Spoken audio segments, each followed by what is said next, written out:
please welcome a true force of nature in the world of the arts, the artistic director of the South Bank Centre, Jude Kelly, who is going to be in conversation with Sanjeev Bhasker. Ladies and gentlemen, Jude Kelly and Sanjeev Bhasker.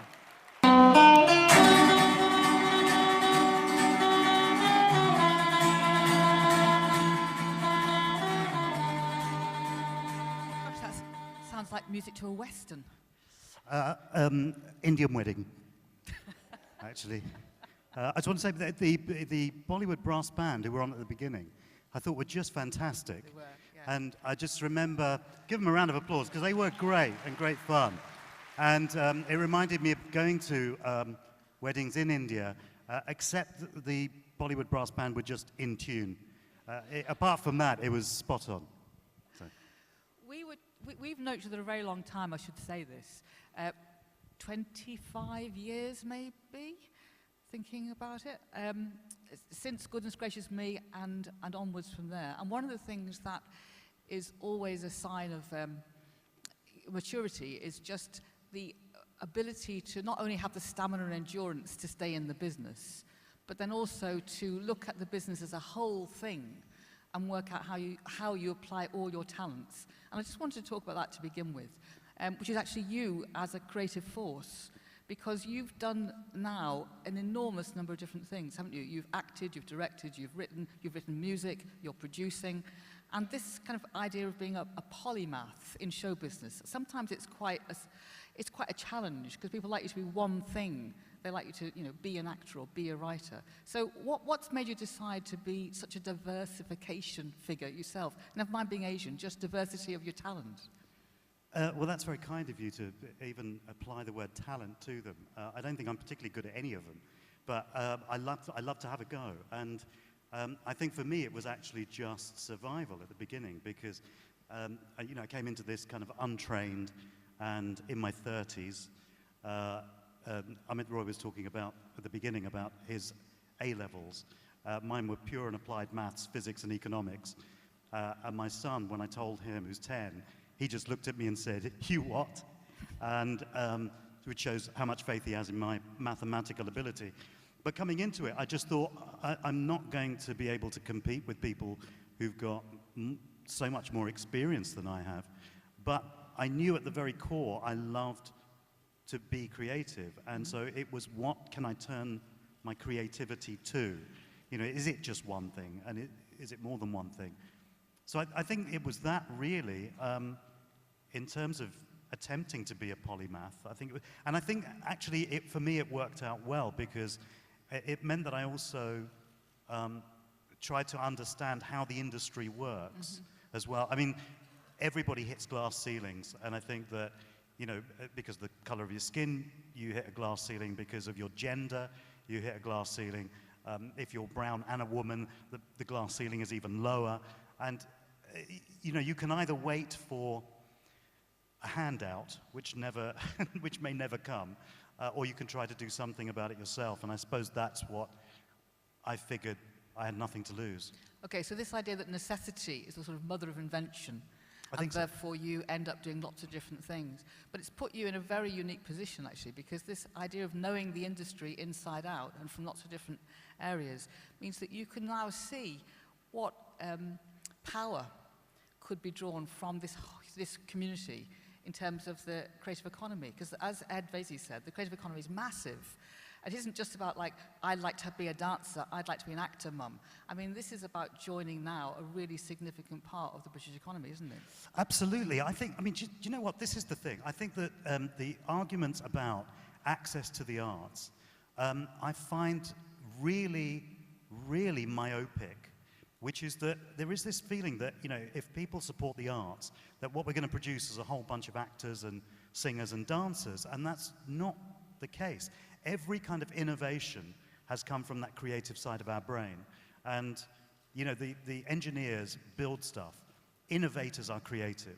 And just having that access at the beginning to art, to music. And I'm pretty sure that every great inventor was probably quite a good artist as well. And you know, if you look at Michelangelo and just kind of some of the drawings that he did in terms of mechanics, you know, it's quite extraordinary. Leonardo da Vinci with his helicopters and stuff. You know, there is a crossover, and I think that that's where I think there's a short-sightedness about that. But also, as you say, you know, it's an industry in itself, and also this is something that really struck me with Goodness Gracious Me and the Kumars when it went abroad, which was how successful we were at exporting diversity. You know, we were better at exporting diversity than anybody else.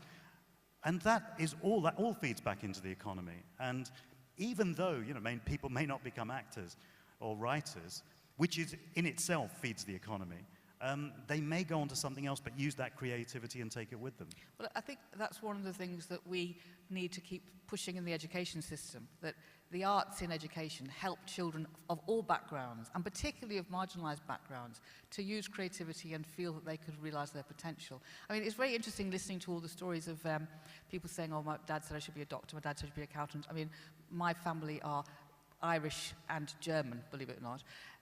And my father's one of 10 children. And the idea of any of them going into show business would be completely impossible. And all 4 daughters, I'm one of them, were told, well, would you be a doctor or an accountant or a lawyer? So when my sister became an actress and I became a director, we were just as much of a disappointment, I can assure you. So I think it's true of all families that want to demonstrate that they can sort of make it in the world, that the first thing they turn to is a job that has status and responsibility and a wage you can rely on. But do you think there's a great deal more confidence now in the Asian community to say, well, we've sort of done that, we can do that easily, but actually now we can do all of these other things as well? So is it changing for the next generation? I think it is. I mean, you know, I don't blame my parents at all for being skeptical about me wanting to be an actor. Because as you say, they were the, you know, classic immigrant story, which is they came here as economic refugees, and the last thing they wanted, after having, you know, worked so hard to have a house and a home and to school their kids, was their kids to kind of go off in a direction that was so unstable, and also an area that they didn't know. They couldn't help, they couldn't advise, they couldn't guide. So I do think that there is a difference. I think that what has been, I'll be really honest with you, when Goodness Gracious Me kind of did well, I thought, wow, this is really going to open the doors. And when the doors hadn't opened, I was really disappointed.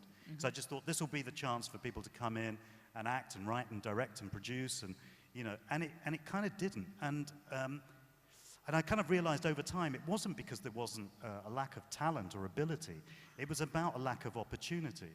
And you know, I used to say to people, look, I don't mind if you think that I'm awful and I'm terrible and you can do better, as long as you can do better. It's nicer if you say, I like what you do and I'd like to do that as well. But if it really comes down to it and what motivates you is because you think, you know, that talentless git up there is awful and I can do better, do it, just do it. Because in the end, it'll help all of us. And I think that we came, you know, we were the very public side of a growing confidence within the British Asian community. It was happening in the Bhangra scene, it was happening in commerce, it was happening in journalism. And, you know, there are so few, I mean, you know, the most accessible medium still is television. And I still don't think, I haven't seen the great doors opening there so far. I think it's slowly changing. And I think my issue with the diversity kind of debate is that ultimately it's not a head count. It's no good to kind of say, you know, here's a kind of story. And look, there were kind of 12 black people who were walking in the background. That's not the point. It's about that, you know, our stories are British stories now.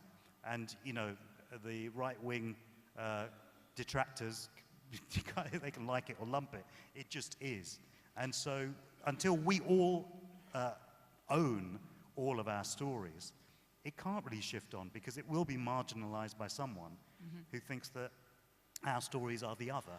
But it comes down to who runs the businesses, actually. Yes. I mean, I speak as a woman, so obviously you've noticed that. I'm a woman. And, you know, we've always had actresses, since actresses were allowed to hit the stages. but it doesn't mean that women writers, women directors, women choreographers, women decision makers have existed. And that's because they didn't run the businesses. And I really think the shift is going to come about, and is coming about, when you have producers, administrators, managers, people who are actually in charge of the creative decisions, in charge of the casting, in charge of the money. And that's going to make the difference. Because Goodness Gracious Me was absolutely groundbreaking for everybody. It was like a relief. At last, this is acknowledged, you know. But as you say, it didn't change anything enough, because the people who could give out the parts, the roles, the scripts, etc., they weren't buying in, or they didn't think they had to. No, I mean, even with the show as it was, and by the, you know, by at the end of its run, it was successful, but we were cancelled. We weren't told why. I mean, it was because none of us that were involved in it were in charge or had access to whoever was in charge of those decisions. And, you know, sometimes you benefit from box ticking individually, but, you know, as a kind of culture and as a subculture, you kind of rarely do. But you're right. I mean, it is, and this was my point about theatre earlier on with, you know, the two productions at the National, and Midsummer Night's Dream is, the RSC's version is touring at the moment, and with Bend It Like Beckham, you know, on at the Phoenix, was that audiences came in. You know, if there's a commercial element to the doubt or fear, that should have allayed that, you know. And I think that's, you know, it's great that those things have happened this year. It's great that, you know, diversity has become part of the national conversation. But, you know, I've been there before a little bit. Yeah, and also it's kind of a funny word, isn't it? Because diversity means, like, all the rest of us being allowed in. Yeah. You know, and I started Alchemy here at South Bank Centre 7 years ago, and it's now the biggest festival of the Indian subcontinent work anywhere in the world, between Britain and all of these different countries. And we have thousands of people who come to it, and it's a huge success. And all those audiences, although not just Asian, are really there because they want to see brilliant work. They're not actually thinking, oh good, this is the diverse bit. It's just fantastic work that's available. So I just think that institutions, BBC, radio, everybody just has to get more modern, actually. I mean, speed up and do more quickly. But I don't know whether, I mean, I get fed up sometimes of sort of being put into the woman's box. I just want to sort of get outside of it occasionally and go, well... I get annoyed about that as well. Do you get in the woman's box? When they put me in the woman's box. Well, in the diversity... after about 10 minutes, I complain. In the diversity box, we all get kind of mixed up together, but don't we? But if you... Apart from, you know, speaking out and representing those issues, you in your own right as a creative person, what are your ambitions at the moment? What are you hoping you can do? What's your next thing? Oh gosh, I am so incredibly lucky to have kind of to have got to have done, you know, the stuff that I like doing, to be creative over kind of about 19, 20 years now. More of the same. I was doing a sitcom pilot last week with very young people in their 20s, and I hadn't worked with any of them before. And there was a point at which I turned around to one of them, the director, who was impossibly young as well, and I said, this is just great. I love this. I love the fact that people can get together and where there was nothing, create something. You know, and that something is something that's been created that I couldn't have done. I could have done it only in collaboration with other people.